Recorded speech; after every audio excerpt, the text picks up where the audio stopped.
It wasn't long ago that I had the privilege of spending some time with a remarkable lady called Hea Woo. She's North Korean, 70 years old, and hands down one of the most energetic people I've ever met. But Hea Woo's life has been full of trauma.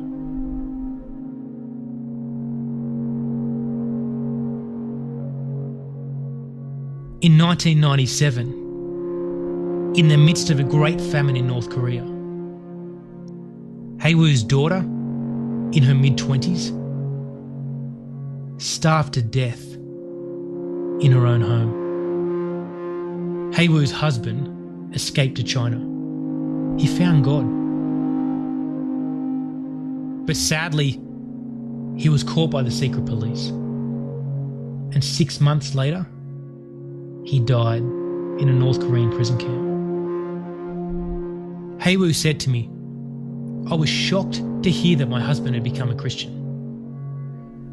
But instinctively, I knew that he had found the truth."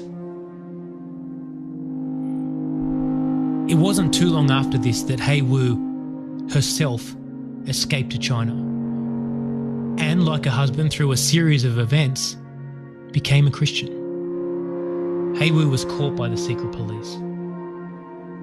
She was repatriated to North Korea and placed into a prison camp. As I spent time talking with Hea Woo about life in these prisons, death so rampant that bodies would lay on the ground for 3 or 4 days without being cleaned up. Stories of mental and physical abuse that would make you sick to the pit of your stomach. I couldn't help but wonder, what is it about people like Hea Woo that makes them risk everything for the privilege of being in a relationship with Jesus?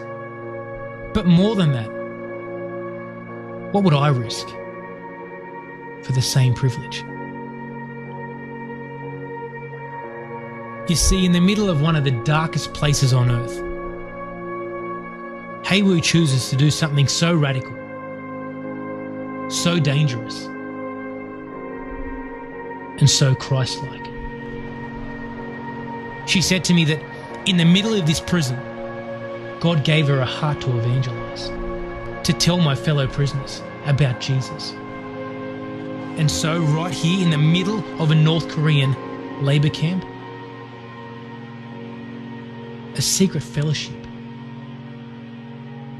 a secret church begins.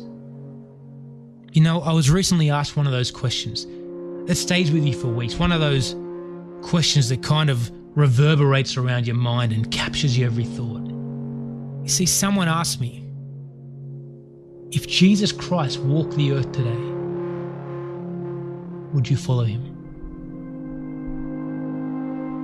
You see, Jesus Christ was radical. The way he spoke, the way he taught, every single thing he did was radical, but absolutely incredible. You know, this idea of this smiling, happy Jesus that kind of, he gives you everything, but calls you to nothing, it just doesn't sit right.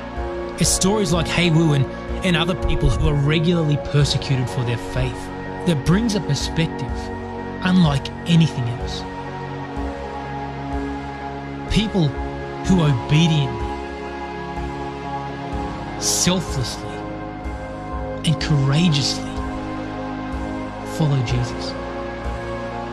Hea Woo had a church in a place so putrid that no one dare go near them. Inside a prison, where if caught, you would be tortured and killed without exception. You see, we serve Jesus Christ, the Saviour of the world, and a radical. And our response to that should be to uncompromisingly, unashamedly, and passionately follow him, whatever the cost.